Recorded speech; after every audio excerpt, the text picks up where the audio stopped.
Hello, Archie Dunlop here with Talking Astrology with Archie. In this video, I'm going to be talking about the weekend of June the 1st and 2nd, 2024.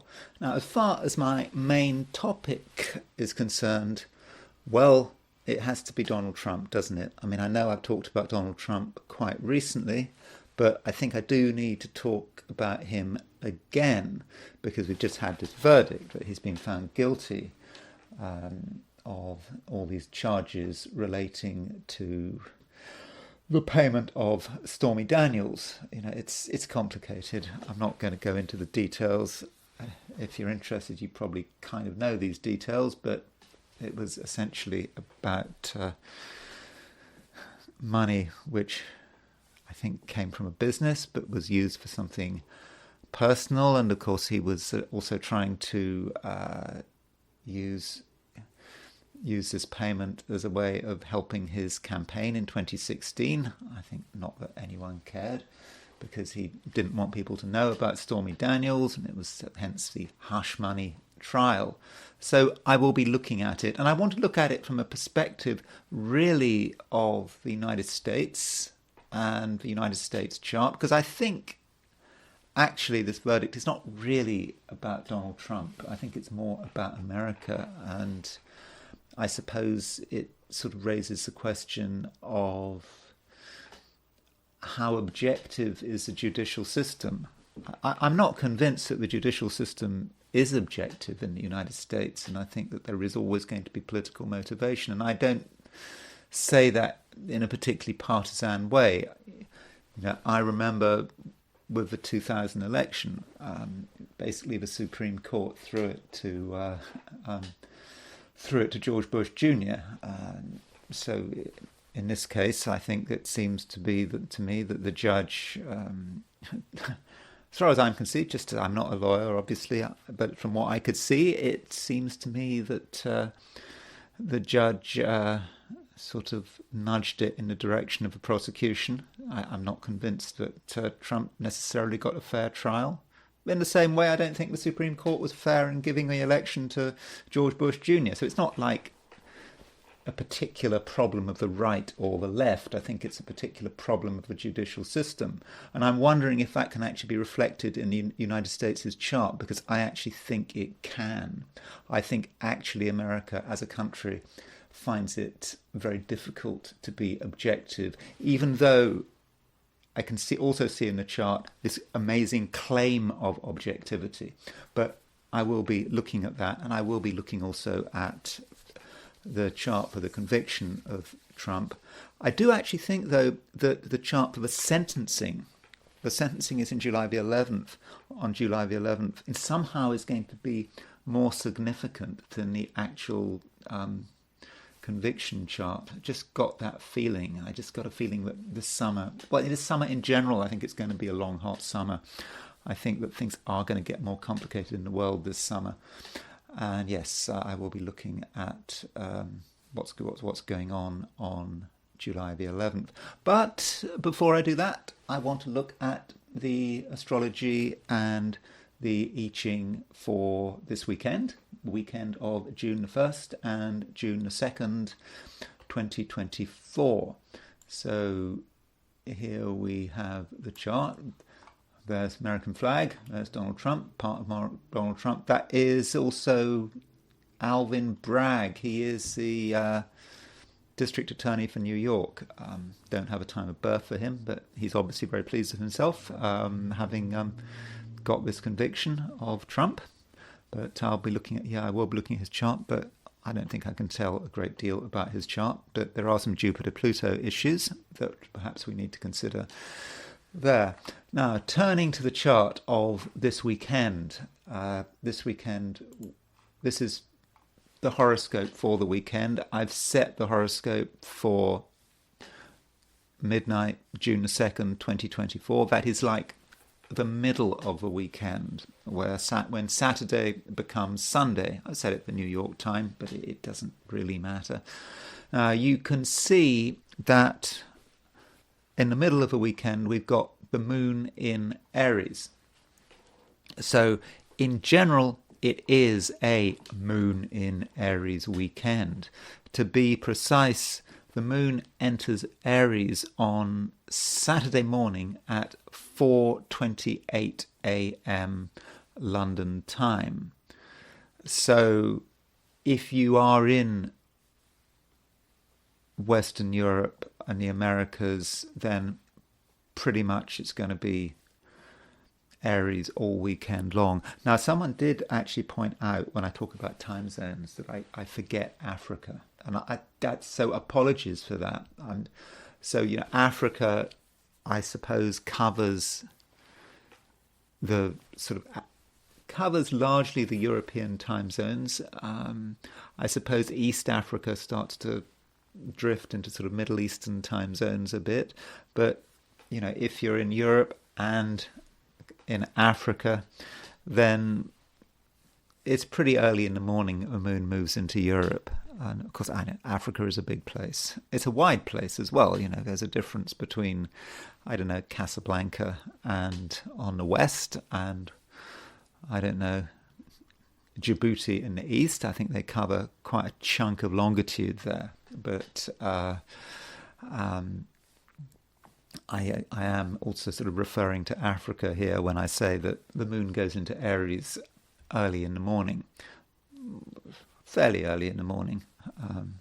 Depends on your definition of early.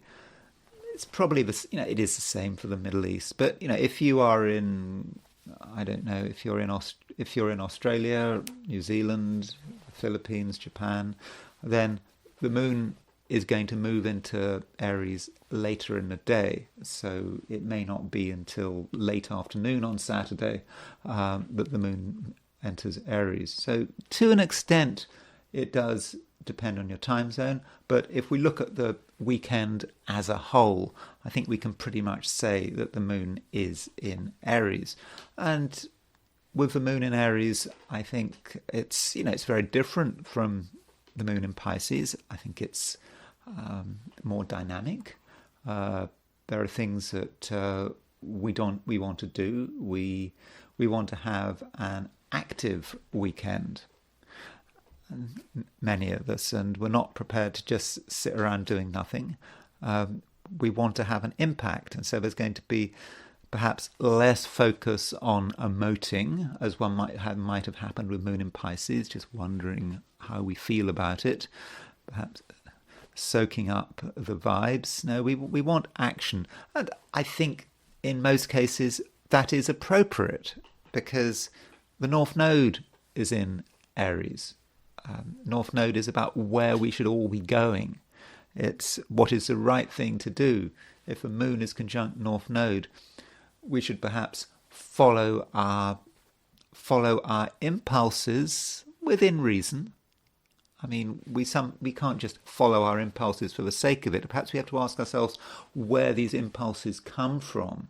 If these impulses come from our heart, from our emotions, it's perhaps not what I mean. It's more about impulses that come from some intuitive understanding about what we are supposed to be doing. And when the moon moves into Aries, it makes a sextile to Jupiter, and it makes sextile to Jupiter, makes a sextile to Pluto, sextile to Venus, sextile to the Sun. So you can actually see that this is important, the Jupiter-Pluto thing, and actually I'll be talking about it with reference to Alvin Bragg's chart, the District Attorney of New York. And there is a Jupiter-Uranus trine forming at the moment. There you can see, because there's Jupiter 141 Gemini, Pluto 154 Aquarius. So, by the end of a weekend, it's getting pretty close, that trine. It doesn't become exact this weekend, but it's close enough. We're really starting to feel it. And so the moon is on the Jupiter-Pluto midpoint. It's making a sextile to Pluto, sextile to Jupiter. okay, those sextiles are perhaps more the beginning of a weekend. We might feel those sextiles more if we're in maybe Western Europe than in the US, but I think we're all going to feel it to a great extent. And I think, especially with the moon in the same sign as the North Node, I think that many of us are actually going to feel a great need for self-improvement. It's just not quite good enough the way it is. We're not satisfied. And I think that's a good thing. We should not be satisfied with second best. Things could be better. We might know a lot, but we could know more. We might be talented, but we could be more talented. So we don't want to rest on our laurels, and we do need to take action to improve the situation. And perhaps it's not just about self-improvement, it's about improving the world. So that is how the Jupiter sextile Pluto how Jupiter trine Pluto might be operating, and how the moon is picking up on that Jupiter Pluto trine. And of course, the moon is sextile the sun. Sextiles between the moon and sun, generally pretty fortunate. The moon is this sort of feminine, negative principle.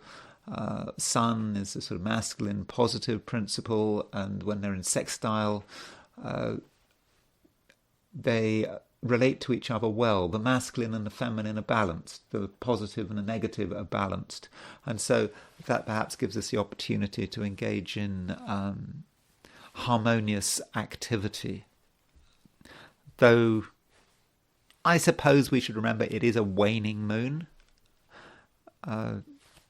This is the part of the lunar cycle where the moon is getting smaller. Not as fortunate as a waxing moon, because we're on the downside of the cycle. But still, the sun and moon are in sextile. So I do think that overall that's fortunate, and things we do today, if we properly think them through, should actually work out pretty well.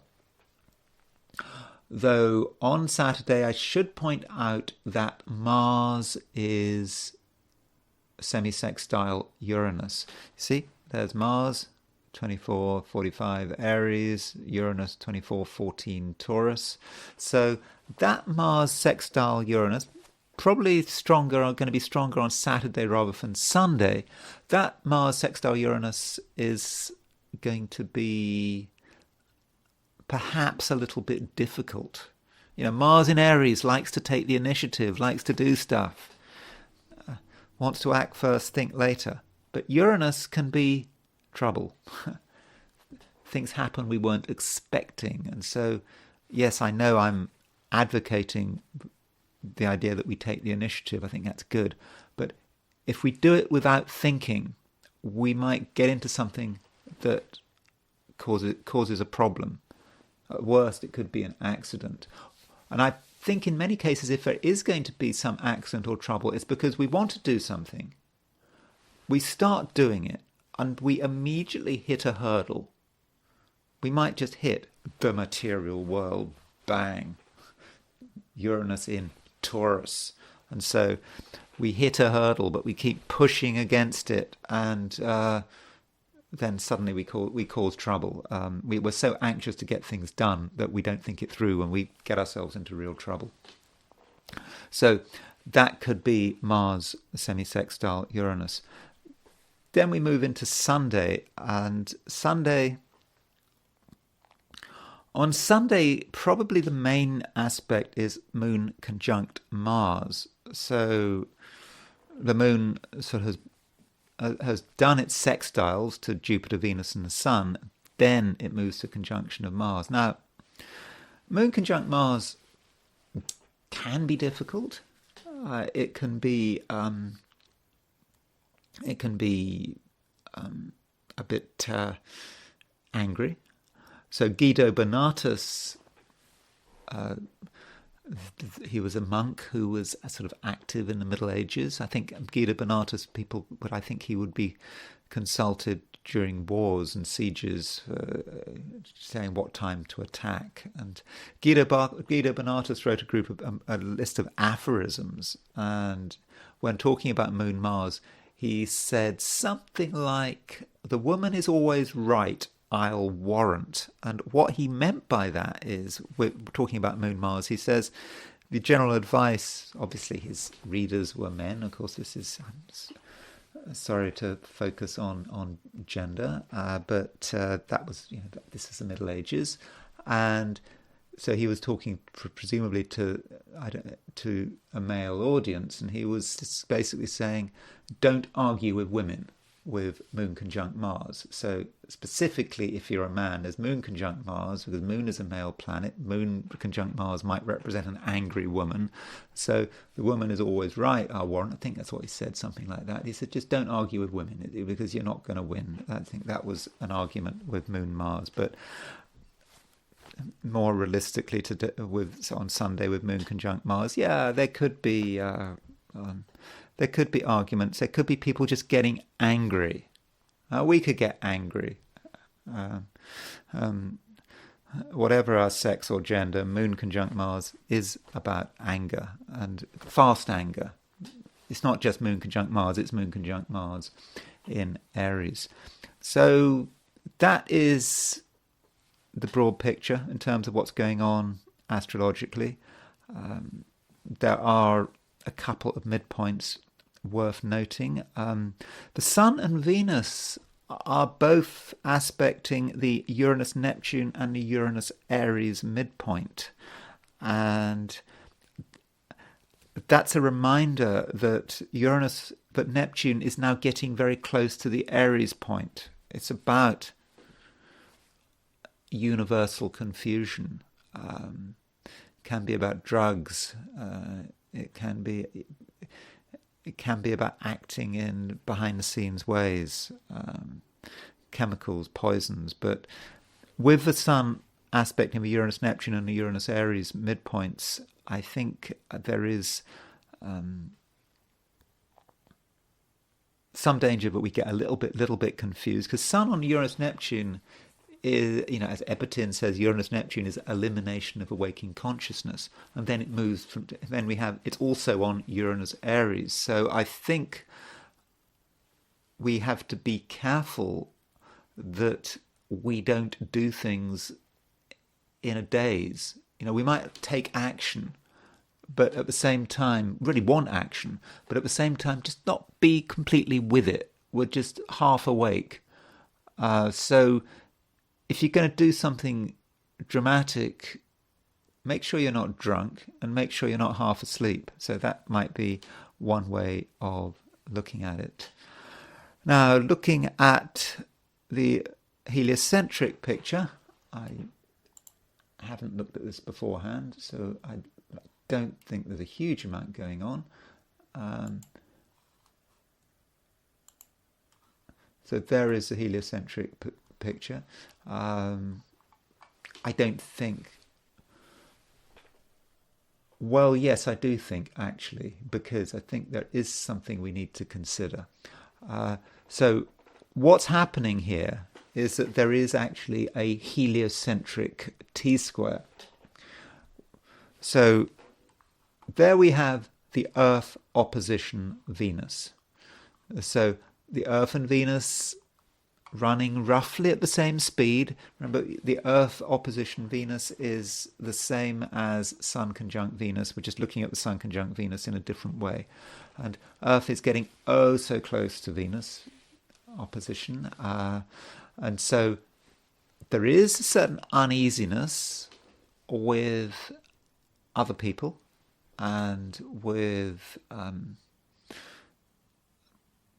perhaps how we handle money, maybe, because Venus represents money, but it just says there may be a certain social awkwardness there with Earth opposition Venus. And then we have Earth square Saturn. There it is, Earth square Saturn. So, and therefore Venus is running towards a square with Saturn. So we don't really pick up on that T-square from a geocentric perspective.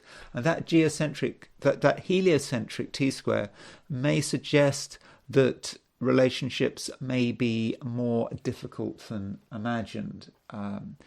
There may be a very real awkwardness, and there may be times when emotions get squelched.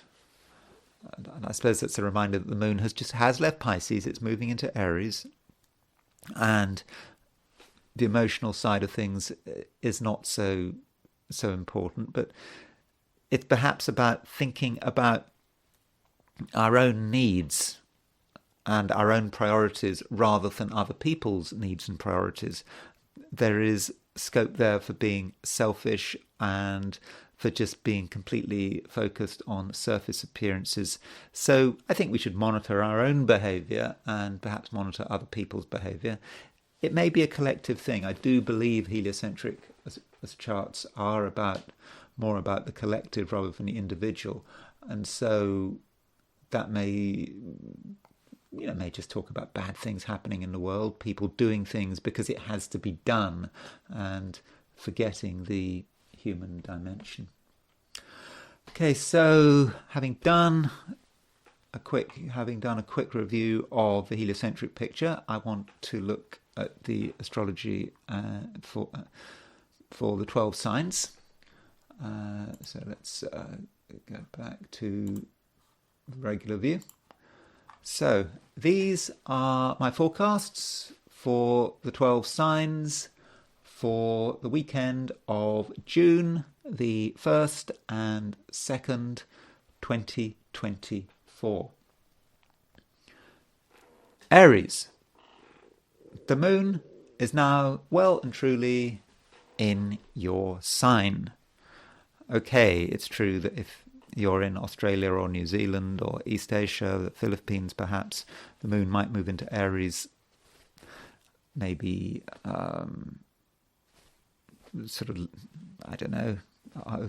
late afternoon on Saturday. But I think overall this weekend, if we want to categorize this weekend, wherever you are, it is a weekend where the moon is in your sign. And this does mean that you are going to really feel that you're here, you're present, and that you can be yourself.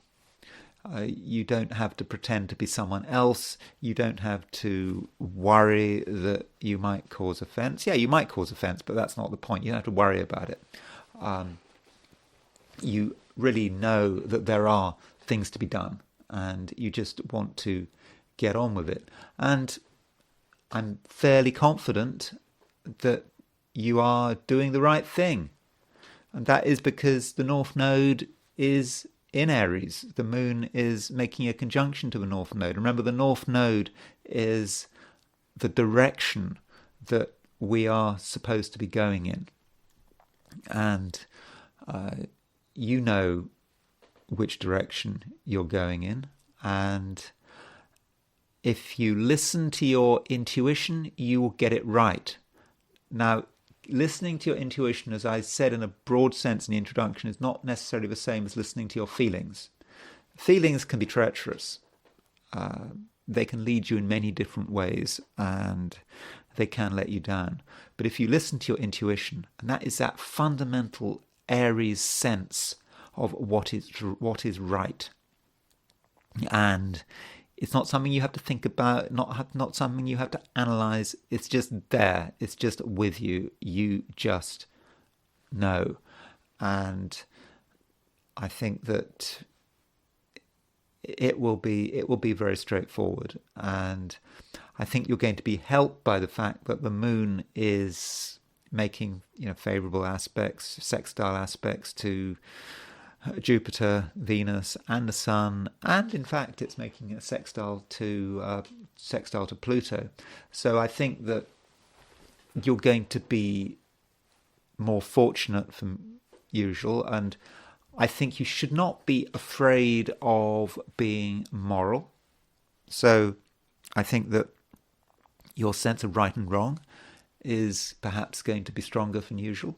I mean, I know you always have good sense of right and wrong. That's a good evolved Aries does have a moral streak, and if something is not right with the world, you will want to take action.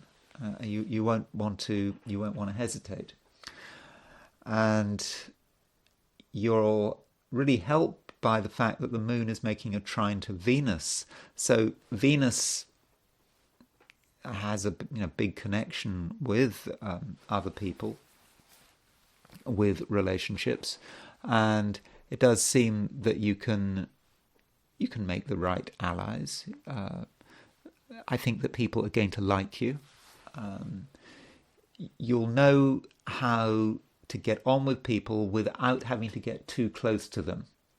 There'll just be a sense that you and other people are on the right wavelength, and that you'll be able to sort of cooperate with each other.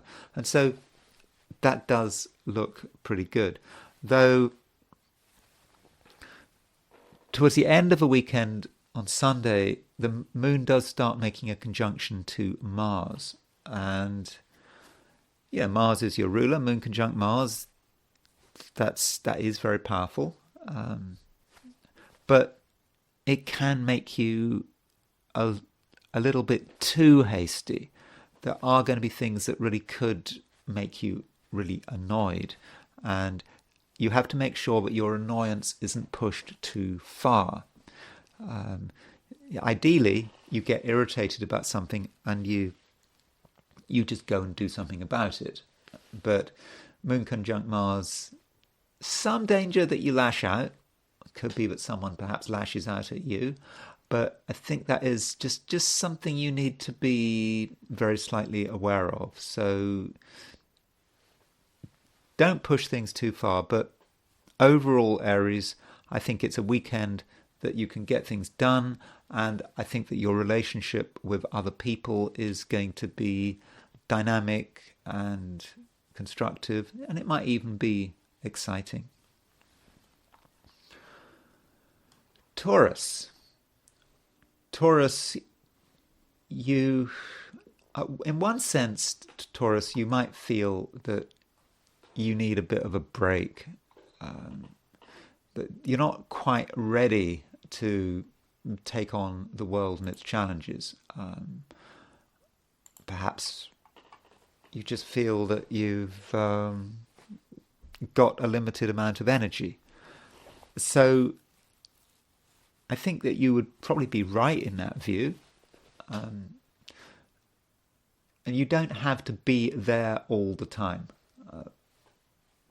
No doubt about that. And I suppose it is a weekend. I mean, I suppose weekends are usually the time for relaxation.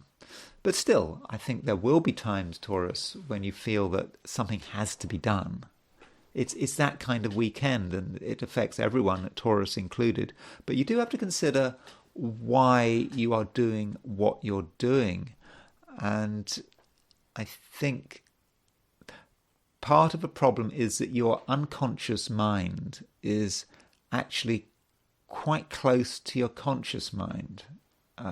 You could be acting in an almost unconscious way, and you might commit yourself to something or a series of actions without really knowing what you're doing. And because of that, there is some danger, Taurus, that you make mistakes. You're not awake enough.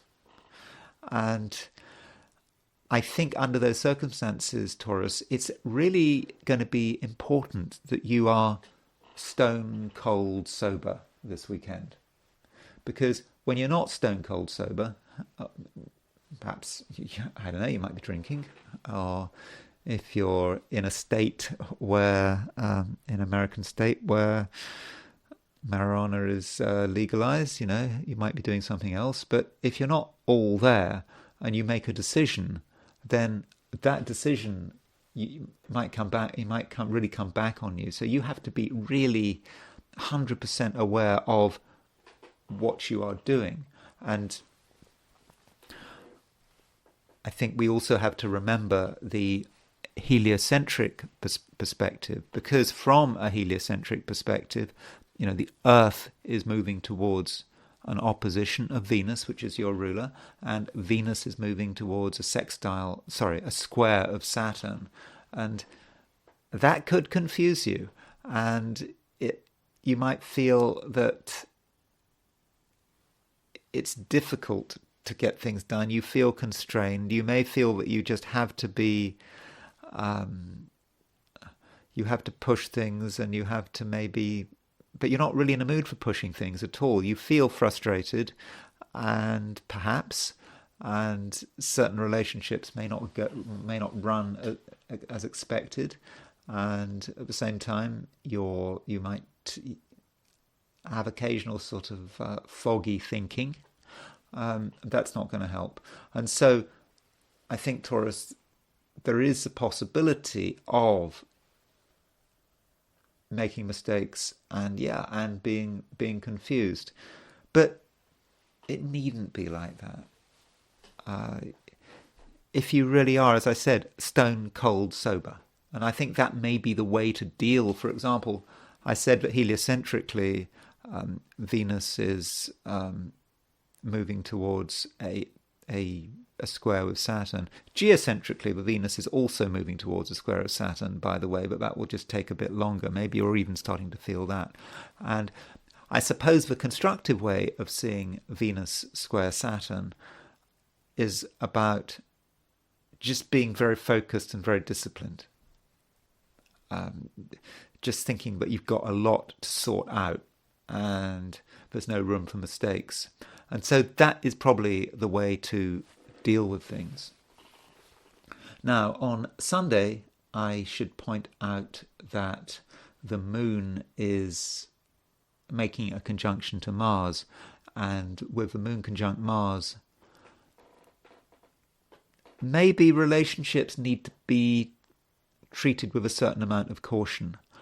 Someone could get angry, or you could make someone else angry. Perhaps you make a mistake, perhaps you do something wrong, or perhaps someone thinks you're making a mistake, and you may find that the people close to you have a short fuse.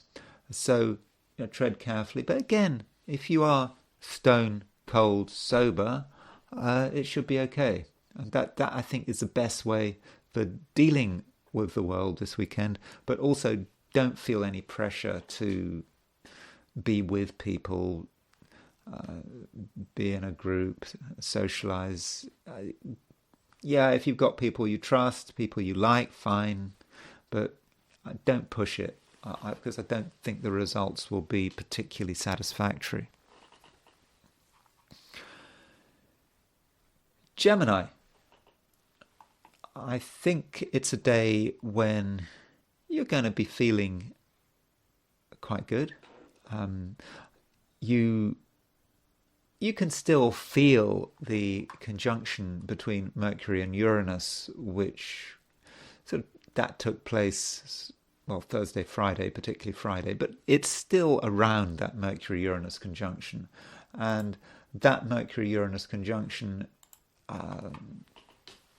does give you a sense of excitement and the idea that you can make things happen and always be open to inspiration.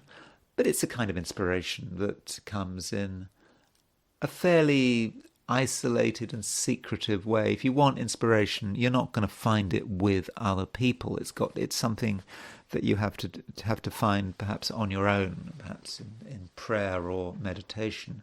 But I don't want to suggest that it's a day when you need to shun other people's company. Far from it. After all, the moon is now in Aries. And in fact, Gemini, it is the right time to be seeking people's company, because I think that you can benefit a lot from talking to people. If you have an opportunity to, go to a party or go to dinner with people, whatever you're planning, I think that would be a good thing. I'm not going to suggest you go to a barbecue because I'm a vegetarian, but I think you can certainly benefit from people's company. And the moon is sextile Venus. In fact, it is appropriate to seek people's company. There may be a certain temptation, Gemini, to be thinking, just about yourself and what you can do and what's important to you. Certain temptation there. Every Gemini has a selfish streak, and I say that as a Gemini, to just focus on what we can do, thinking we're better than other people. Yeah, Geminis can be quite arrogant. They don't admit to it, but they can be. And so with the moon in Aries, go see what other people can offer, and also go see what you can offer. Because I think that in a social situation, you really do have a lot to offer, and I think that you can really stir things up and spark things. You have a sense of really what it means to be free, and free expression is going to really matter to you today. So don't hold back. And I think that when people hear what you've got to say, they're going to listen, and Geminis always like being listened to. But again, it's not about you. You're not there to talk about yourself and how wonderful you are. You're intervening with carefully chosen words that can make things happen. You are the spark, and this weekend you can be the spark. And I think you're helped by the fact that the moon is in Aries, sextile the sun in Gemini. And so this is your season. It's the Gemini season. Moon in Aries just gets on really well with Sun in Gemini. In general, when you talk about relationships between the two signs, generally Gemini and Aries is a good pairing. Gemini gives Aries a different point of view. Aries gives Gemini the stimulus to take action. And so I think that you can not just benefit other people, but I think you can actually benefit other people in a big way, because it's your spark. You have a fire to you, which perhaps you don't always have, but right now you do have a fire, and you can get people to think about things in a different way. And I think that they are really going to appreciate your enthusiasm. Cancer. It is a weekend where you... it's a weekend where you...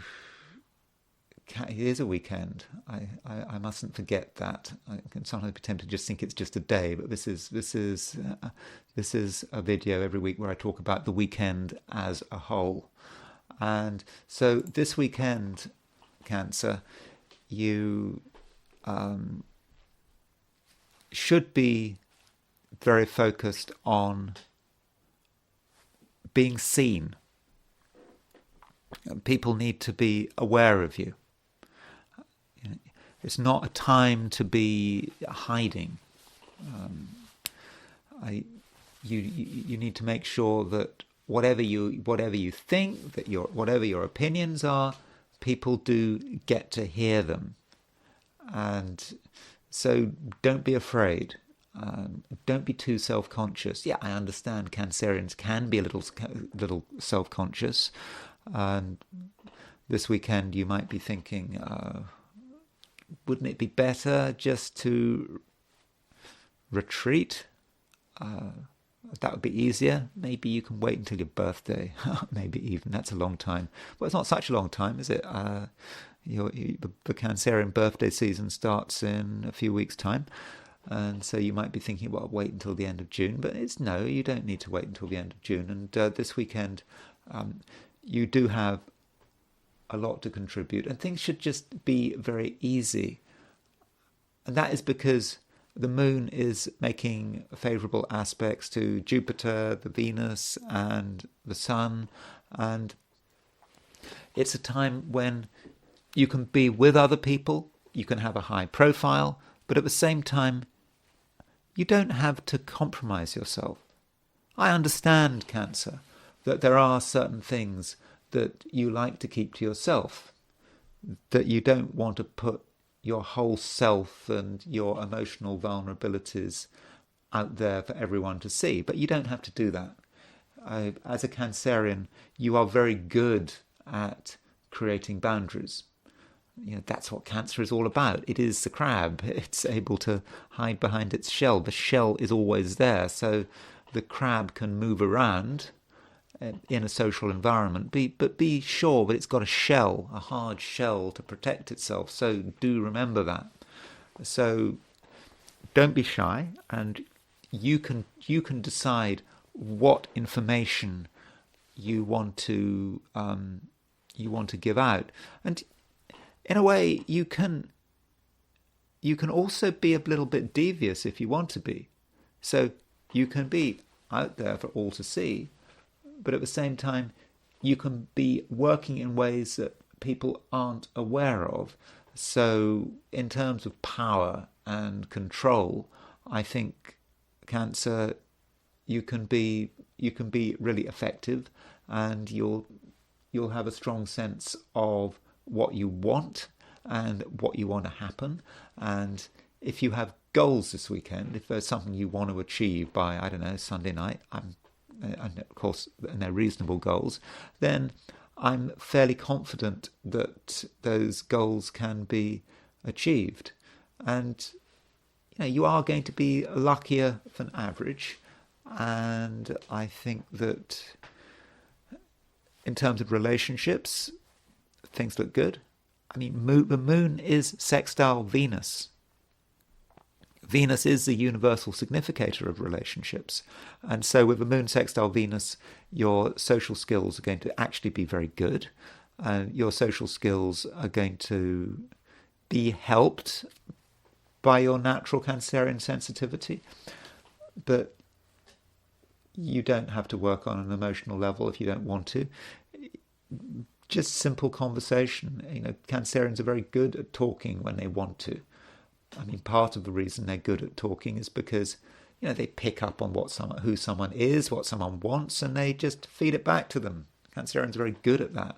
And that's actually one of the reasons why many Cancerians are good at interviews. Because they kind of know what the interviewer wants to talk about, and they get a sense of what the interviewer is interested in, and they can just feed that back. And so that skill is very much on offer for you, Cancer. So overall, it looks like being a pretty good weekend, though I should warn you that towards the end of the weekend, the moon is conjunct Mars. Now, moon conjunct Mars is actually quite good. I mean, it makes you very dynamic. You have a very clear sense about what you want. But there may be times, particularly on Sunday, when you could be just a little bit too much. When you might actually find yourself expressing yourself with considerable force and even a little bit of anger. Cancerians can get angry. So watch out for a flash of anger at the end of a weekend.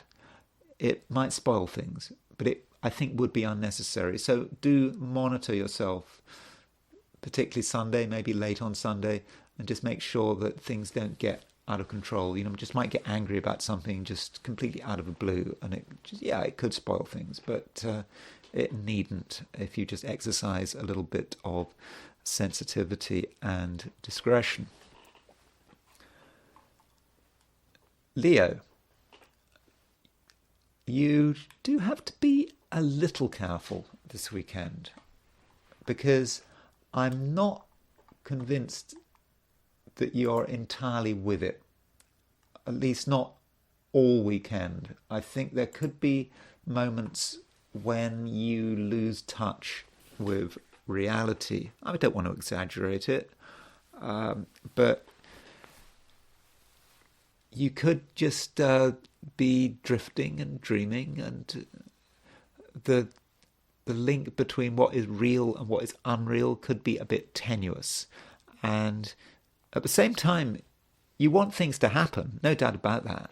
You do want action, but the trouble is, that you might want action, but at the same time not be entirely 100% there.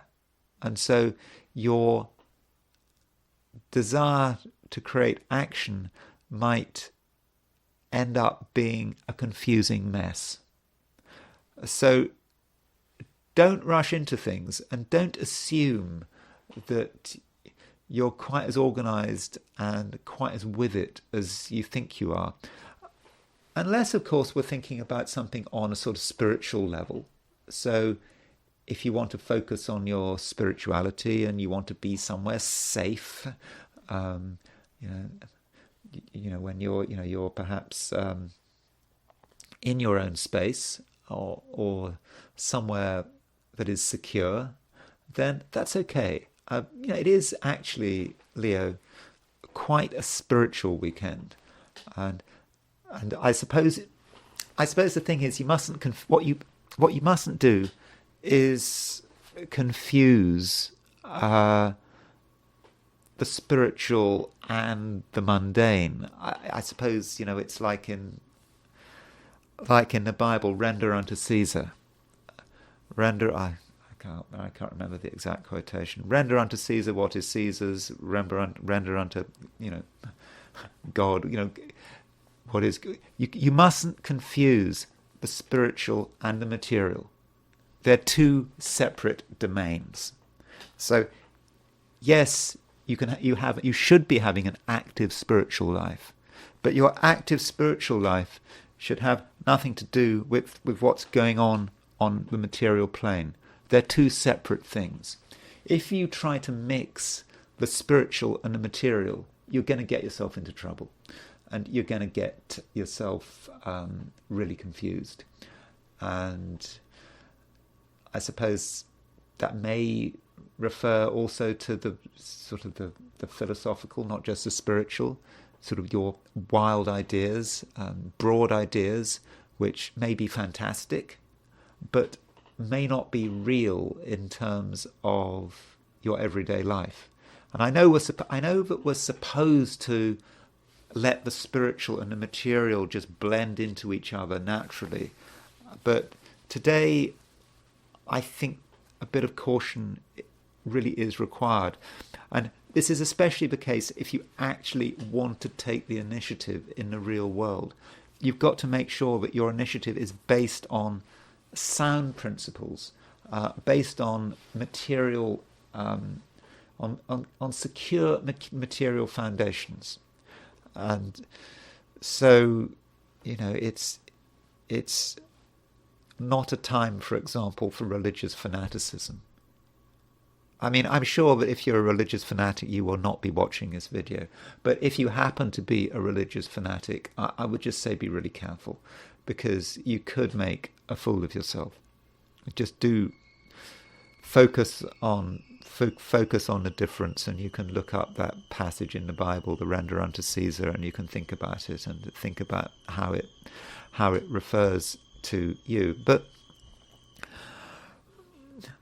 in a more general sense, it is a weekend that should be fine, provided you don't get too obsessed with the spiritual, and provided you at the same time, not a weekend for drinking, by the way, or taking intoxicants. I've said that to a couple of other signs, but avoid intoxicants this weekend. You need to be really together and really organized, and you need to know what's going on. And I suppose one area where there's always a temptation to intoxicate oneself is in a crowd. I suppose if you're in a situation where there's a lot of alcohol flying around, maybe that's particularly if you're in the UK. I think in the UK, in America, I'm in America. People, it's strange in America because there is this sort of tabooness to alcohol that I've only come across it. I came across it before in India, but India and America have the same thing. I remember drinking in India. There was something really taboo about it. drinking beer in some sort of dark cavern. It was not really the done thing. It was something sleazy about alcohol, which is not the case in the UK. But yeah, so you've got to restrain yourself in that direction. But there's lots of social activity. From a social point of view, I think it could be a good weekend, Leo. So try to socialize as much as you can, but also avoid alcohol. You might think you might need to take alcohol or want to take alcohol if you're a drinker. I'm not a drinker, by the way, but I'm not a Leo either. So just be a bit careful when socializing. Socializing can be really good, can be really constructive, because the moon is sextile with Sun, and you actually can be the life and soul of a party, but you don't have to drink, and you don't have to lose control of the situation. Virgo, you want freedom. Freedom's really important for you at the moment. You want to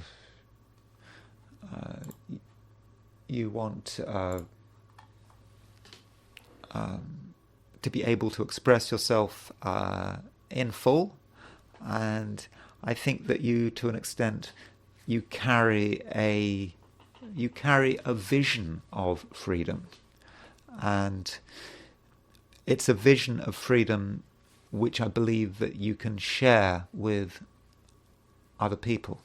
And when people hear what you've got to say and what you believe, then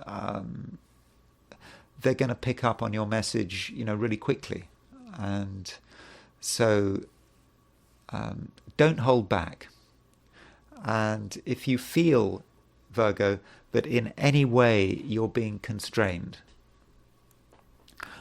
then do something about it, because it's absolutely unnecessary for you to be constrained this weekend. You've got things that you really want to do that are important to you, and you need to really let them flow. And at the same time, you do have quite powerful feelings. You're quite intense at the moment, and I think that is actually a good thing. You understand that some things are really important, and I think you might take the view that other people just don't understand their gravity, but you do. And it is a time when your seriousness and your intensity can be fully expressed. People will listen to you, they'll take you seriously, and I think in most cases they will do what you say. Now, I don't know what your plans are for this weekend, but if you're doing anything that's like important, serious, perhaps related to business or organization, then that seriousness is really going to come into play, because you will give the impression that you do know what you're doing and that you are right. You don't have to explain why you're right. You don't have to argue why you're right. In fact, if you have to argue about why you're right and why someone else is wrong, then obviously it would seem that you're on the wrong track. It should be actually quite clear that you are right, and I think that is something that you can bring to bear in quite a strong way. But one thing, Virgo, this weekend, don't get angry. I think there is scope here for you to get angry, especially on Sunday. And there's some danger that this anger could just build up.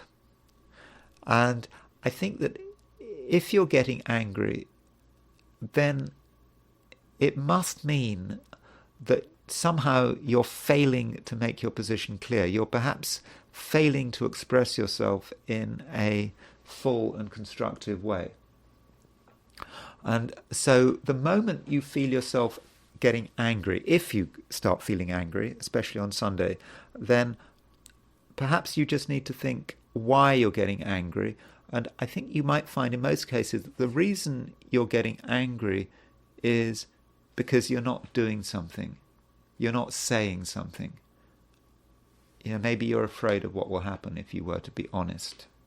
But if you are honest and clear and you express your vision, then, Virgo, I don't think there's any reason to be angry. And so don't let anger build up over the weekend. You can nip it in the bud. And in fact, the impulse to anger can in a way be transformed into a really constructive energy that can make everyone's lives, including your own life, a whole lot better.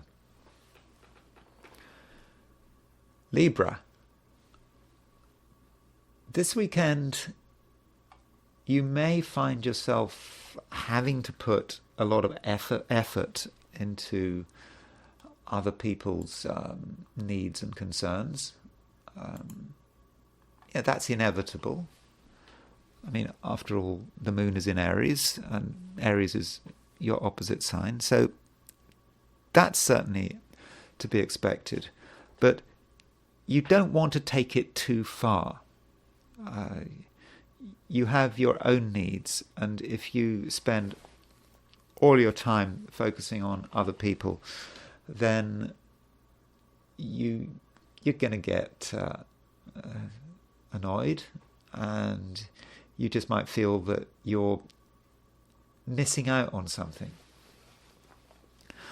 So, Libra, it's important that you understand the process about what's going on. So what you kind of have to do is you have to engage with other people, but not be influenced by them.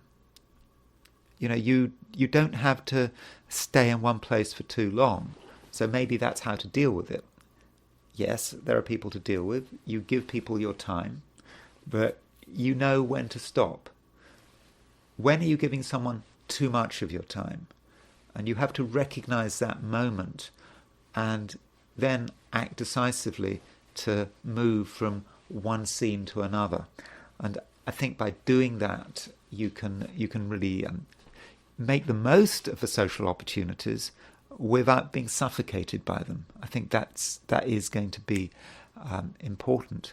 And I think there are people you can benefit from. The moon is making a sextile to Venus this weekend. And with that moon sextile Venus, I think that you can gain from people in terms of getting ideas and getting inspiration.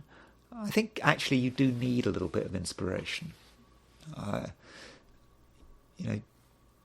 Libra, you are an air sign, and there's a lot of stuff in Gemini. Which is an air sign. Sun, Venus, Jupiter is in Gemini. Plus we've got Pluto in Aquarius. That's an air sign, and so with that air sign, there are lots of ideas floating around. You have got lots of ideas, but what about the action? What about the way to actually put these ideas into practice?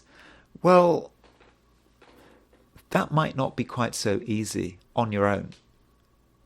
But if you bring people into your life just a bit, you don't have to be dominated by them, you might feel a certain spark there.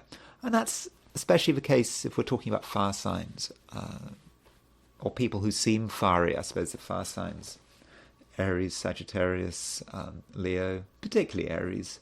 So if you know someone really well, you trust them, and they're an Aries or perhaps a Sagittarius or a Leo, that might be just the person for you this weekend. But again, you don't have to spend too much time with them, but you just need to get the spark. Once the spark's going, then all your ideas, and I think you have got a lot of ideas, all these ideas, you can start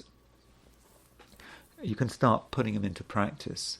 But Libra, I'd probably suggest that you don't get too close to anyone or spend a long period of time with anyone And one reason being is the heliocentric T-square. So heliocentrically, not geocentrically, heliocentrically, we have got Earth opposition Venus, and Saturn is square Earth, and Saturn is square Venus. And that might mean that relationships could be unsatisfactory if you expect too much of them. So that's only an issue, if you spend a long time with one person, you expect one person to provide all the answers, then inevitably you're setting yourself up for disappointment, and you may feel that there isn't much emotional energy there. There's an expectation there, but something is stuck, something is just not moving it as it should do. So perhaps try to focus more on social relationships rather than close one-to-one intimate relationships. And I know that the moon is in Aries. It is your opposite sign, so there is a feeling, it's all about relationships, it's all about romance. But I think we just need to bear in mind the heliocentric picture. So in dealing with other people, just remember they've got something to offer. You're looking for that spark, but once you get that spark, once you've taken their fire, maybe you can be like Prometheus. You can steal someone's fire and take it back down to earth, and that fire can set fire to your ideas, and then you can really make things happen. But you don't have to steal. That steal gives an idea of some zero-sum situation where you're taking something from them, but you're not. You're just in a situation where someone is sharing their fire with you, and I think that you can really benefit from that. Scorpio. Mars is your ruler, and I think that Mars is in a way quite strong, particularly on Sunday, because there is a conjunction between Moon and Mars on Sunday. And you could say that over the weekend the Moon is just moving towards this conjunction of Mars, and I think you have to make sure that you deal with this conjunction correctly. I think there is a possibility that as the weekend progresses, you become increasingly annoyed. Just something is really quite irritating. And it maybe you feel that people are just getting in your way and they're disrupting you. And you might be of the opinion, well, it would just be better if no one was around. Then you could just do things your way and everything would be fine. So there is this creeping annoyance. And perhaps you just have to deal with it and understand a way of working around it, because I don't think that you should discount the way in which other people can help you. I mean, the Moon is moving towards a conjunction of Mars, but it's also moving towards a sextile of Venus. And I think especially on Saturday, you should really try to see what you and other people can do together. I think that on Saturday is a time when actually you and someone else can actually get pretty close, and you can actually find a way of being and certainly a way of cooperating. Moon is in Aries, Venus is in Gemini, and it may be a time when you can rationally discuss complicated subjects. So if there is something complicated, okay, it might be emotional, it might be financial, it might be to do with joint finances, it could be about legacies or trusts, but just, something complicated, whatever it might be. On Saturday, you can really start to talk about something that is complicated, that normally you wouldn't be able to discuss, and actually reach some good solid conclusions, and everyone could be satisfied with the results. Okay, if there's no one to talk to on Saturday, then really isn't anyone to talk to, then I think it's still a good time to be really concentrating on complicated issues, really trying to research them, trying to think about it, trying to get to the bottom of the matter, because I think you can. I think you can really understand if has been a recent problem. I think you can understand what the nature of it is, and reach some really quite valuable conclusions. Overall, I think the weekend gets more difficult as it progresses, though I suppose I have to point out that on Saturday there is a semi-sextile between Mars and Uranus.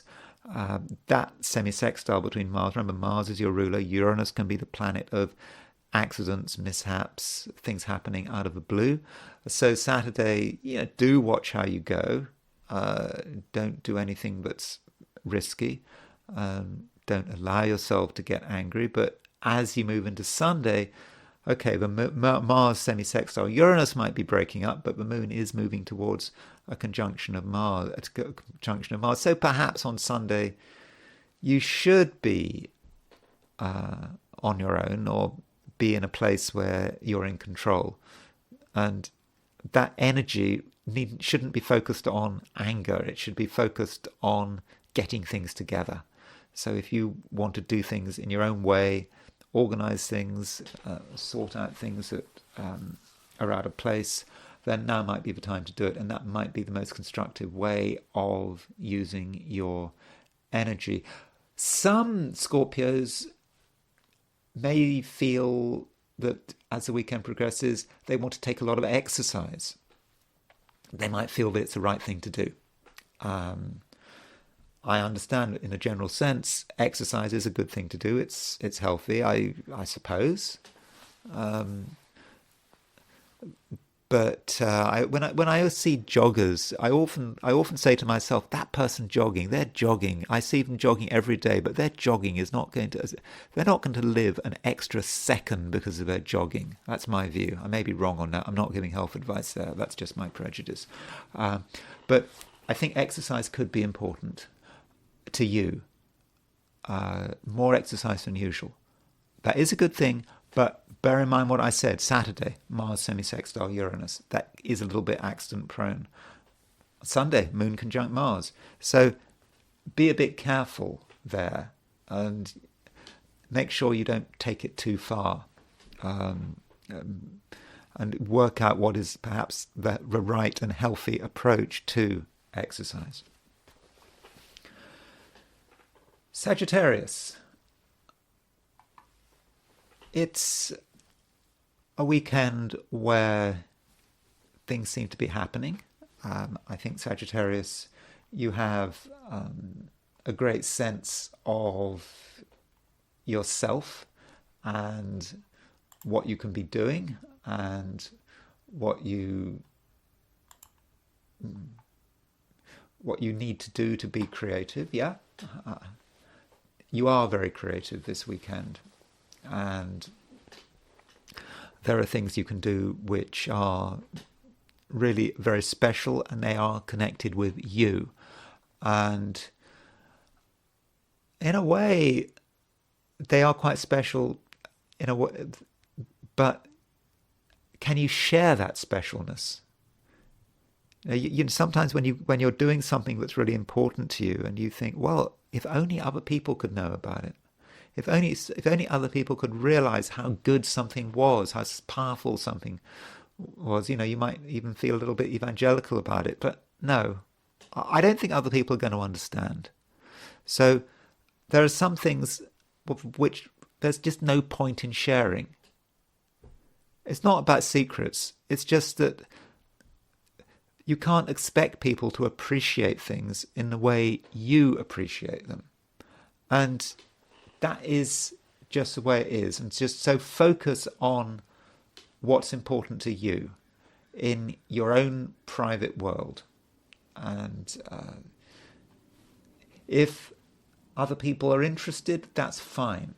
But don't assume that they're going to be interested, and don't push your ideas and your creativity onto other people, because if you were to do that, I think that you would be disappointed. Yet, in a general sense, I think that you and other people do have a lot to do with each other, because the moon is making a sextile to Venus. I think that that moon sextile Venus does perhaps indicate, Sagittarius, that you can attract certain people's attention. They're going to be interested in you, and they are going to be interested in what you've got to offer. But remember, it's not about you pushing something onto someone else, because that's not going to work. It has to be the opposite. It has to be someone coming to you and asking for something. It has to be more about pull rather than not you pushing something onto someone else. It's perhaps someone getting your attention, wanting something from you, and wanting your advice about something, wanting your opinion about something, wanting to know about your particular creative abilities and your creative talents. And yeah, so when there is someone coming to you and asking questions, asking your advice, that's fine. But just don't push anything onto someone, because I think that would not work.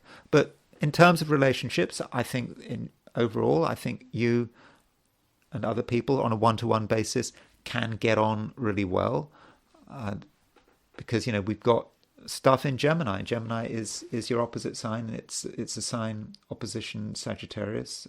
So I think there's a lot to be optimistic about in that department. Now, I should remind you, Sagittarius, that Jupiter is your ruler, and Jupiter is moving towards a trine of Pluto.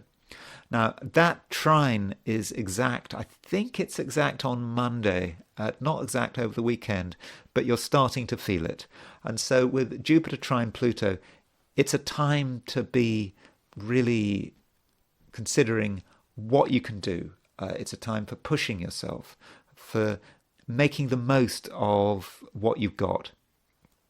And I think that you shouldn't be satisfied with second best.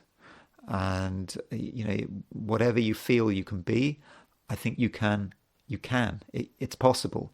So it's not a time for doubt. So do make the most of everything that's on offer. And at the same time, there are a couple of people who can help you. But make sure it all happens on your terms. Capricorn, you probably don't have to do that much this weekend. I mean, I don't think you're in the mood.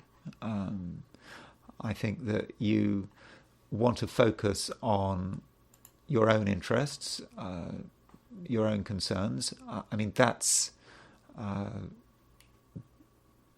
what matters.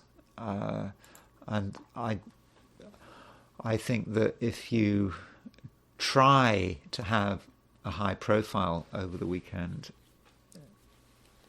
it's just not going to work. I mean, I think to an extent you might feel you're supposed to. You might feel that's the right thing to do.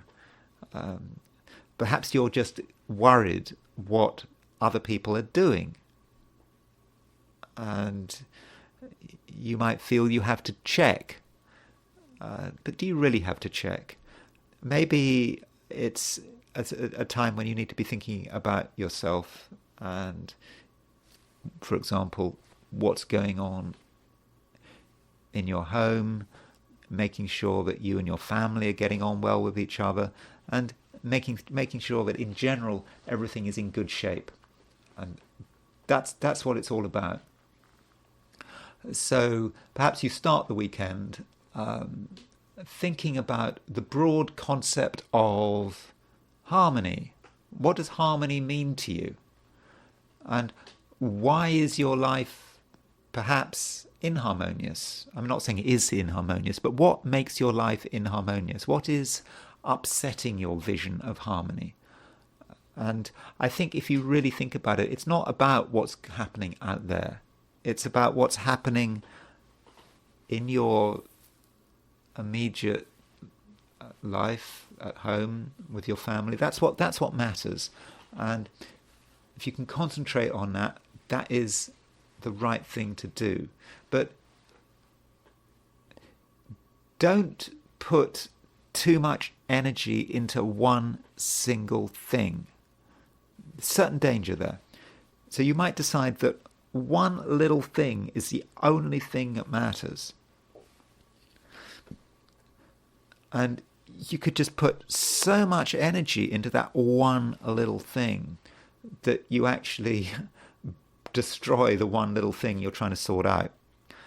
That might become apparent by Sunday, and that's because the moon is making a conjunction to Mars, and that moon conjunct Mars, it might just become all too much of a good thing, and you might just end up causing a lot of damage. So try to disperse your energy within the broad field of your home and your domestic life and things that are just basically fundamental.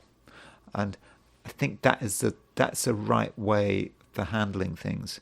Now, I don't think that you need to necessarily abandon all thought about what's going on in the world out there. And if you, for example, are self-employed, or you have a business, and it is a weekend, there are things, it might be the weekend, you might feel there's nothing you can do, but there are things you can do, because the moon is making a sextile to Venus, and that moon sextile Venus is about organization, and it can be about specifically organization relating to work and business. So even though it is a weekend, so there are actually things you can really do, maybe with another person's help, but it's all done in your own way. It's not a situation where you need to go anywhere or go out of your way to seek help. It's just something that's done all on your terms and in a fairly private way, and without having to worry about prying eyes, what people are thinking, having to worry that some authority figure is judging you. No, you don't have to worry about that. So I think it's overall, Capricorn, it's a fairly low profile weekend, and I don't think that you need to make a big effort to be seen and heard. Aquarius, you have, I think, quite a lot to say. You are fairly communicative, and you're probably not going to want to stay in one place for too long. I think if you were to stay in one place for too long, you could get bored. And so when you're planning this weekend, it's important that you give yourself a fair amount of variety without having crazy variety. It's not a weekend, for example, for making huge journeys. It's a weekend for making small journeys. Journeys that you might be able to do by foot. You certainly don't have to use planes. I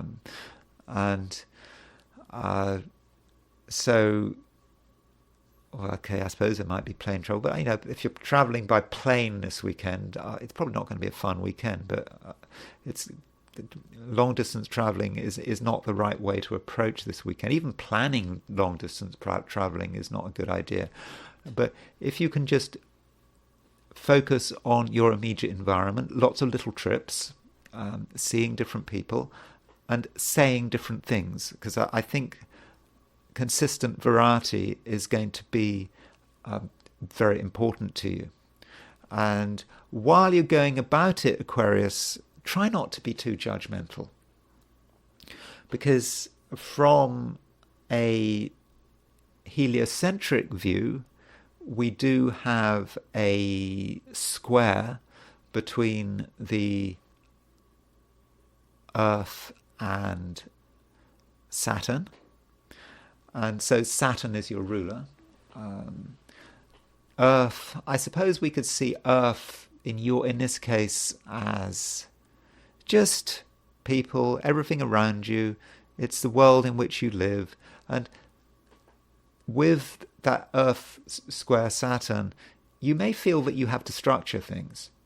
You might want to give your opinion and say, well, no, you can't do this because it's just a very immediate reaction when you talk to people.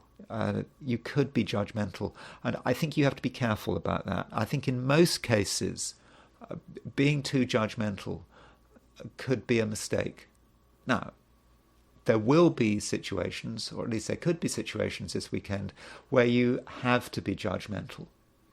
You might see a situation where it's absolutely clear to you that people don't know what they're doing, that they're making mistakes, and that if you left them to their own devices, things would just go from bad to worse. In that case, then I suppose you have no choice. You have to intervene.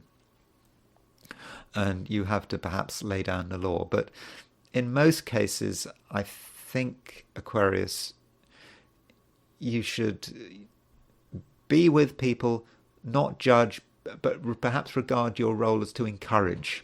And I think you can be very encouraging. You're a good person to have around. You can encourage people to make the most of what they've got.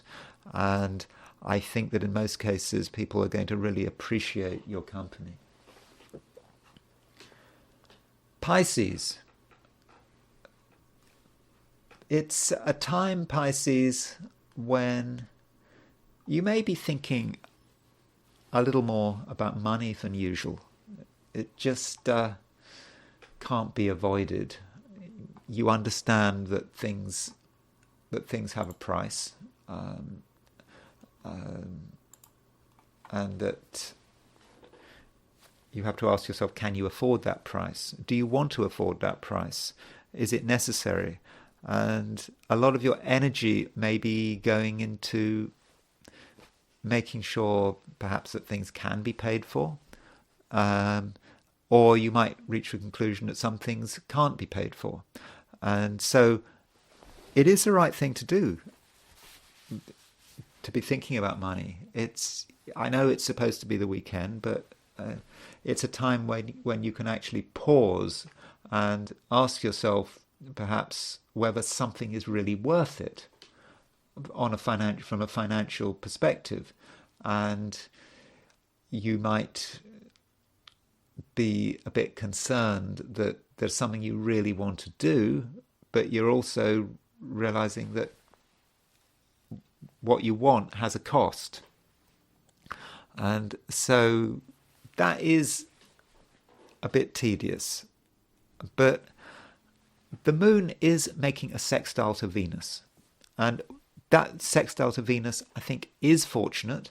I think it is a sextile that has a financial basis to it. And I think if something is bothering you financially, you can deal with it.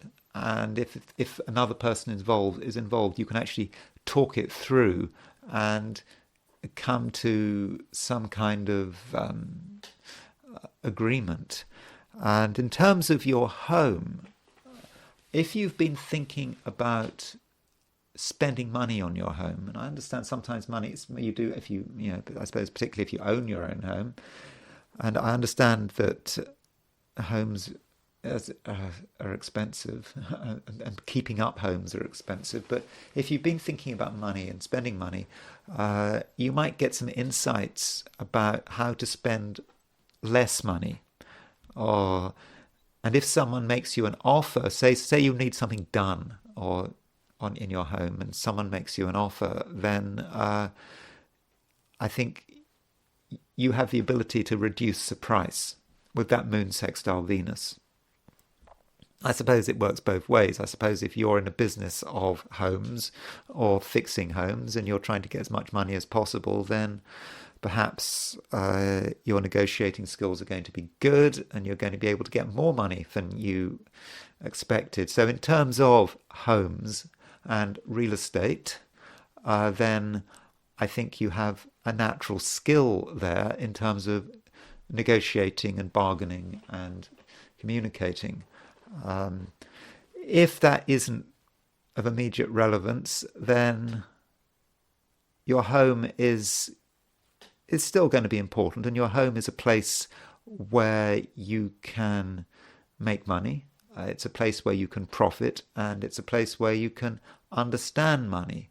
And, overall this weekend, I think that you can give yourself some really good grounding in terms of how you relate to your home and how you relate to the financial aspect of your home, wherever you live, whether you own or rent or whatever. It's got to be something that you really focus on. And yeah, the financial dimension just cannot be ignored. I do think that it is important. Okay, that's it for the 12 signs. And I now want to look at the weekend from the perspective of the I Ching. So I asked the question, what is the weekend going to be like? For those watching the I Ching segment of this video. And the first hexagram I got was hexagram 12, which is standstill. From a perspective of the I Ching, the weekend doesn't start very well.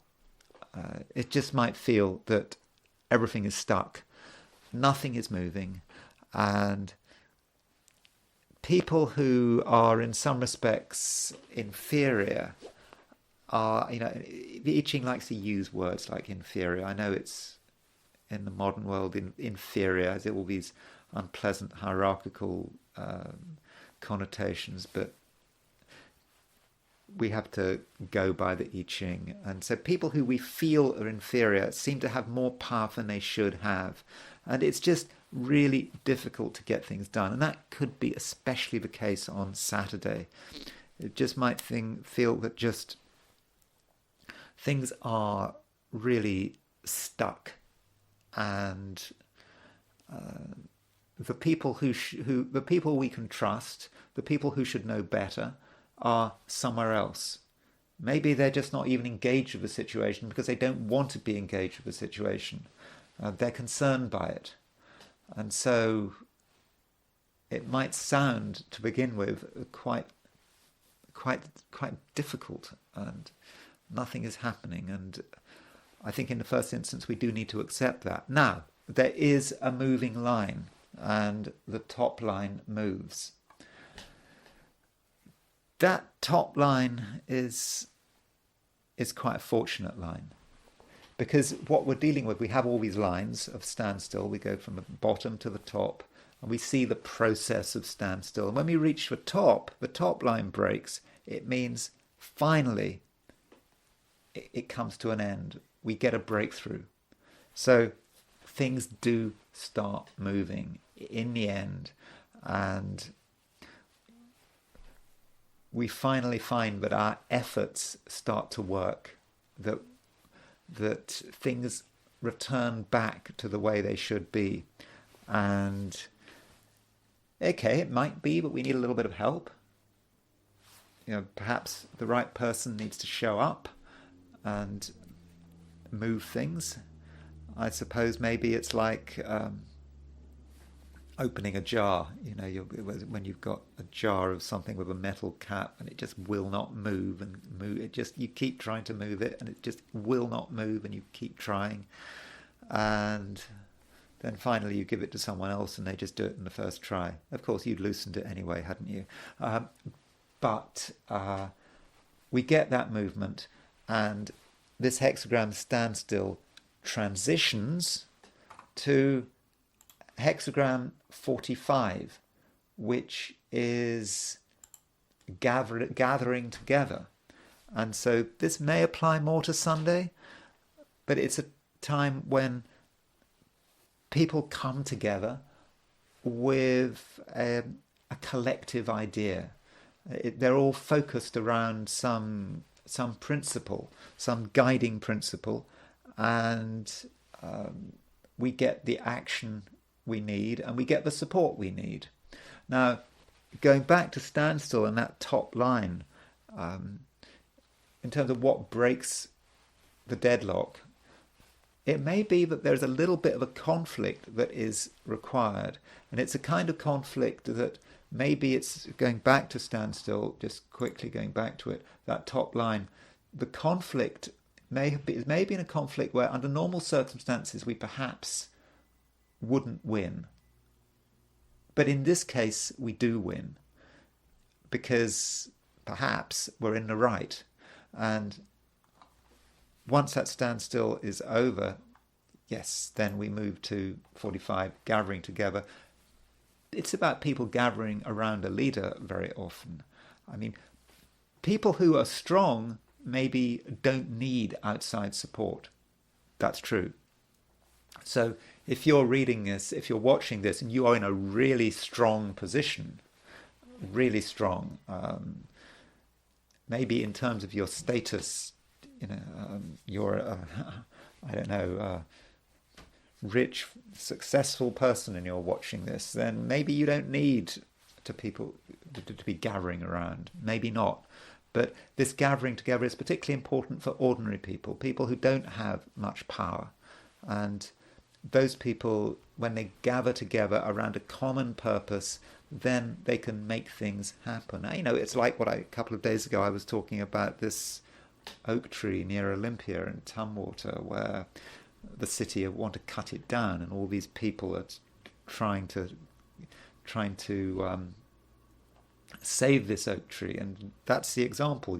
People who don't have much power, they don't have access to hundreds of thousands of dollars to go to court and things like that. So people who don't have much power, they can benefit from gathering together, and perhaps they can find a leader, and they can find some direction, and perhaps in the end they can save the tree. I don't know actually what's going to happen with this tree, but that might be an example how this hexagram gathering together can work. And now I want to talk about America and Trump and his conviction. I'm not a lawyer. I'm not into the sort of the legal minutiae. It's a bit overwhelming. I suspect most Americans are like that as well. I don't think most Americans, I'm not an American of course, but most Americans don't really want to engage in all of that legal minutiae. It's actually a minority, I think, that really want to focus on that. But let's start by looking at the time of the decision of the verdict. And so the Trump verdict. This is a chart for the Trump verdict, May the 30th, 2024. I made it 5:07. I think the Guardian said 5:07. It might be a minute or two either side, but I think that's pretty close to what it is. 1 or 2 minutes out. I think 5:07 was when the verdict on the first count was read. So what's going on here? I would not have said that this chart in itself is completely dramatic. Notice that Mercury is making a conjunction to Uranus. I was expecting the conjunction, to be honest, to be Friday, not on Thursday, because Friday was when the Mercury-Uranus conjunction was exact. So this Mercury-Uranus conjunction was not quite exact, but it still gives us the idea, Mercury-Uranus, of a shock announcement. But it wasn't a shock, because everyone knew what the verdict was going to be like. I think the judge had pretty much directed the jury to find him guilty, I think, as far as I can see. And I think that does connect with the complete whole subjectivity of the American legal system. But I'll be coming on to that. So there is perhaps the shock. Jupiter has gone into Gemini. So just a reminder. Of course, Trump is a Gemini. The moon there's the moon at 12 Pisces. Moon is making a conjunction to Saturn, and Moon is ruler of the ninth house of higher courts. Moon is moving towards a conjunction of Saturn, and the Moon is 6 degrees off the conjunction of Saturn. Now that's interesting because sentencing is going to be on July the 11th. And off the top of my head, sentencing is in about 6 weeks' time. And so if we take a symbolic measure, okay, the Moon is 6 or 7 weeks away from the sentencing. Sorry, I should tell you how many weeks have we got between now and sentencing. I should have worked that out beforehand. So we've got 1, 2, 3, 4, 5, 6. It's exactly 6 weeks, pretty much. Exactly 6 weeks to sentencing. And so the Moon is 6 degrees off that conjunction of Saturn. So this makes me think that, the real implication of this verdict is going to be on the sentencing. And I think the drama is not about this verdict. I think it's the sentencing. That's my view. Now, the key question here is how did this verdict impact Trump? And so here is Donald Trump's natal chart that we know and love, and here is the verdict. So what did it do to him? Well, we know that Mercury-Uranus conjunction is right on his midheaven. I mean, that's one of the reasons I thought that the verdict would be Friday, not Thursday, because Friday was the exact Mercury-Uranus conjunction. So that immediately puts him in the spotlight. He's got Uranus on the midheaven anyway, Mercury on the midheaven, definitely in the spotlight. That's when he gets his attention, and so that's the thing that really sticks out. Now, looking at other things going on at the time of his chart, look at Mars. Mars is at 23 Aries, and so he has got Saturn at 2349 Cancer. So that was another reason to think that it might have been on Friday, because it was on Friday would have been when Mars was making the exact square to Saturn. So still, I mean, it's 1 degree off. So Mars squaring his Saturn, that is a point of anger and frustration about what has happened. And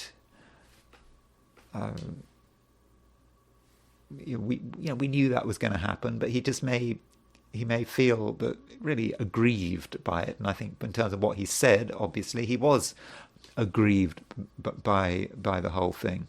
And the midheaven, when that verdict was announced, assuming it was at 5:07, was at 9 degrees 11 Leo. And so the midheaven was on his Pluto. So I think we can definitely see some of the impact on him. So in terms of direct transits, I wouldn't necessarily say that it was that dramatic. But what about his converse transits? So converse transits, he's 70, just coming up for 78. So we take 78 years before he was born. So I'm looking at the planets here for June the 27th, 1868, which was 78 years before he was born. Remember, time goes both ways. And I'm starting to find that converse transits may actually work better than direct transits. That's worrying. But it is something we have to really consider. Now, let me just show you why I think maybe converse transits are working better than direct transits.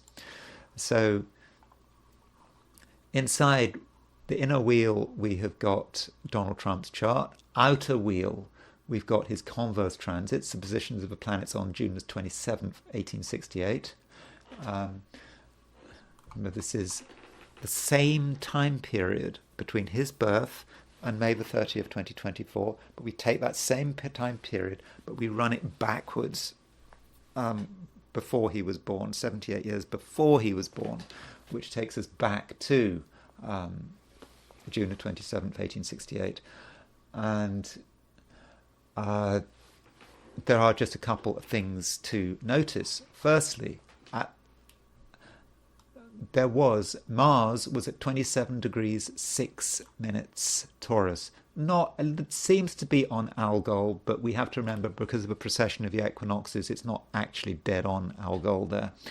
But Mars is square the North Node, pretty much exactly square the nodal axis in 1868. And Trump has his Mars at 2647 Leo. So he's got the nodal axis is right on his Mars, and Mars is square his Mars. So it's a really powerful transit there. It shows his anger, I suppose. But I suppose you could say it's also a key moment for him, because converse transits, unlike direct transits, we can actually look at the chart in a way that, I don't know, I think you can look at that chart in a much more sort of, I don't like to use the word karmic, but people have used the word karmic. I've read the comment section when I've talked about converse transits, and people have used the word karmic a lot. And so something has really come out here with Mars and the South Node hitting his Mars. And so I think that is really quite stunning. At the same time, have a look at Saturn. On June 27th, 1868, Saturn was at 0 degrees 4 Sagittarius. Assuming we've got his time right, Trump has 29 degrees 58 Leo as his ascendant. So he has Saturn exactly square his ascendant. Exactly. And Mars is pretty close to the square of his ascendant. So Mars is hitting this. Remember, this is a converse transit, so Mars is actually going backwards.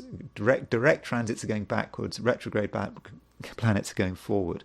But what I wanted to show you is the converse transits, and I think, I'm starting to reach this conclusion that converse transits may work better than direct transits, and that's got implications for all of us. I suppose I should briefly mention the horoscope of Alvin Bragg.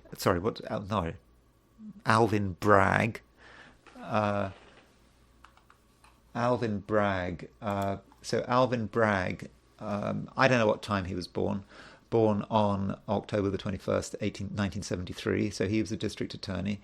And I just wanted to consider what's happening to him. Now, thing about Alvin Bragg is the only thing I really want to look at in his chart is his Jupiter-Pluto trine. So he's got Jupiter at 3 Aquarius, Pluto at 5 Libra. So here is someone, self-improvement is very important to him. Clearly, he's done well. I think he went to Harvard. He's, in terms of his life history, he's very inspirational. He's been very successful, and he's, and that Jupiter trine Pluto must have helped him. It must have helped him put in the work and to be successful, whatever he had to do to become district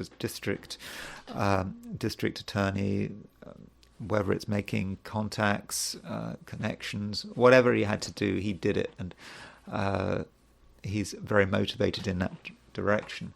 So at the time of the verdict, Jupiter was trine Pluto in the sky. So this reminds us that we are very sensitive to what, if we have an aspect in our chart, we can be very sensitive to that aspect when it forms in the sky. And so that Jupiter-Pluto trine, which is exact on Monday, you've got Pluto is pretty close, transiting Pluto is pretty close to his Jupiter, and that's true.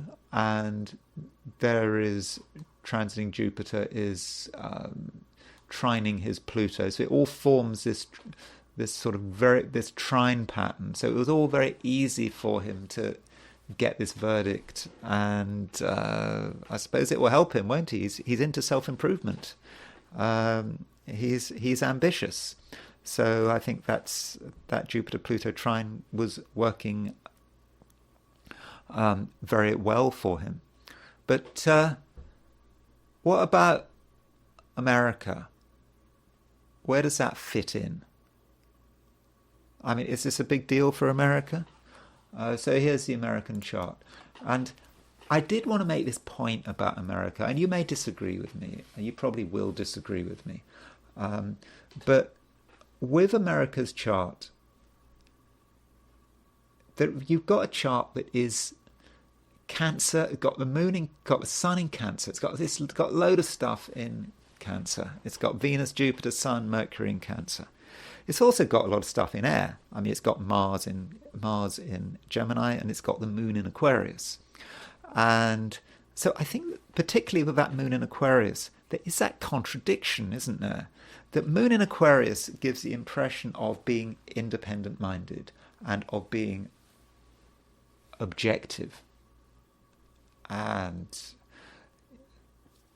that's the way it is. It's all about freedom. You do what you come to America, you do what you want, but it's also independent. We don't have to. We can distance ourselves from our personal prejudice, can't we? We can just we can do that, can't we? We really can do that. But then Cancer is so subjective. I mean, I don't know whether it really is an American thing, but in America it does seem that everyone has an agenda. People do claim to be objective. I've noticed this, in observing local politics. I go to city council meetings regularly. You try to work out what people are thinking and why people want things, and you have this veneer of objectivity, but it occurs to you that everyone is motivated by their own agenda, by their own self-interest. You always have to work out in America what patch of earth someone is trying to defend, what little patch of earth someone is trying to defend. And I think that is how the Cancer is working. And I think that this does relate. I know I might be ranting and I might lose some subscribers here, but I do feel that when we look at the legal system, I think there is an issue here, and it does work both ways. And interestingly, by the way, you look at two of Trump's picks. Two of the people picked that Trump picked for the Supreme Court, Brett Kavanaugh. Brett Kavanaugh, remember that Aquarius Cancer thing, has moon in Cancer, sun in Aquarius. He also chose Ann Coney Barrett, both the two right-wingers. She has moon in Cancer, sun in Aquarius. And so it's just interesting how that reflects the US chart, kind of the opposite, because the US has sun in Aquarius, sun in Cancer, moon in Aquarius. But it's that attempt to appear to be objective, but actually being completely subjective. And it works left and right. And I feel quite confident that the judge in this latest verdict, he was just doing the same thing. They're all the same. They just can't help it. You always have to ask what patch of dirt someone is trying to defend, even if they're a judge. And I think that relates to the Cancer in America's chart. But it tries hard with the moon. That's the impression it gets, moon in Aquarius, but it gets tripped up. And as far as the transits to America's chart when this happened, well, this is actually the chart of the sentencing, because I think the sentencing chart is actually more important. So let me just go to the sentencing chart. This is a chart for Trump's sentencing. So he will be sentenced on July the 11th, 2024. And I don't know what time. I've just gone for noon. And yeah, this is a more serious chart. And you have Neptune. The moon, I think, is actually void of course, but that's interesting. But we've got Neptune very close to the Aries point. A lot of confusion here, a lot of deception. And there is Mars conjunct Uranus. Remember that Mars conjunct Uranus is going to be exact on July the 15th. And I said all sorts of problems with that Jupiter-Uranus conjunction, with that Mars-Uranus conjunction. That Mars-Uranus conjunction, it does affect Trump. That Uranus, by the way, is square Trump's Mars. I'm thinking, by the way, with the sentencing, that people are thinking, I don't know, I'm thinking the court is going to try to give him as heavy a sentence as it possibly can. I don't know what that means, but it might not mean prison, but they're going to try and give him as much as it possibly. They're going to really try to hit him with this sentencing. I think just looking at some of the astrology of the sentencing, and there's that Mars, that Uranus at 26 Taurus moving on to Algol. So that's the sentencing chart. And then if we compare the sentencing chart to Donald Trump's chart, just to give you an idea, Donald Trump, his sentencing on July the 11th, you see there's Uranus at 2610, square his Mars. So I think that is, I think, quite a major. It is quite a major thing there, and this sentencing, by the way, happens just after a new moon. So there is a new moon, July the 5th, 2024, just after Independence Day. There is a new moon at 14 Cancer, and so kind of having a new moon just after Independence Day suggests to me that it's actually quite an important new moon, and it is perhaps a new beginning. But there is that Mars conjunct Uranus starting to form. So I think that may suggest difficulties. And I wanted to look at the sentencing in terms of the USA chart. So let's. Right, so got the USA chart in the middle, and we've got the sentencing chart on the outer wheel. Now, there is the United States' moon at 2710 Aquarius. So Uranus will be starting to move towards that square to the moon. Now, that might not be about the sentencing. It might be about all sorts of other things going on in the world. The moon could be the American people. That's one way of looking at it. The people are restless, both ways. That this may be indicative of this sentencing is Trump being sentenced may just be all part of a big drama unfolding over the summer. It's just things falling apart. You know, you've got maybe the economy, what's going in the Middle East, what's going on in Ukraine. You know, I just read in the news that, you know, the United States says it's okay for the Ukraine to send certain types of American weaponry at Russia. You know, it's all part of a whole mess, isn't it? And so the sentencing is just part of the drama. And yes, we're going to have Uranus square the moon, and I don't think that's going to really help. It's just going to add to the chaos. So really, that's it. I think with the fact that the sentencing takes place when Uranus is square Trump's Mars, and remember, Uranus is Trump's Mars at 26 Leo is opposition the United States' moon at 27 Aquarius. Now, if you're a critic of Trump, you would say, well, yeah, that makes perfect sense. He's the insurrectionist. He's trying to stir people up. His Mars opposition to people's moon. Maybe that's the case. I think Trump is going to be stirring people up as a result of his sentencing, but I don't think it's useful. And it goes back to what Mitt Romney said. Biden should have just been a bit more magnanimous. He should have pressurized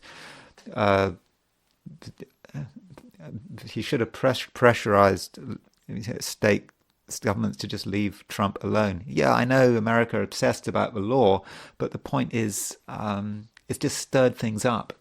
And if these prosecutions hadn't have happened, if Biden had been magnanimous, maybe people would have forgotten about Trump. But I suspect that this whole thing is just making it ever so slightly more likely that Trump gets elected president. But right now, I'm not making any predictions about that. Okay, that's all I'm going to say about Trump for today. Thank you for listening. I hope you didn't unsubscribe as a result of this video. But still, if you did like this video, I would be grateful if you were to like it. If you're not subscribed and you like the video, I would be super grateful if you were to subscribe. And if you want to buy me a coffee, there is a link in the description. So thank you very much for listening, and I will talk to you again very soon.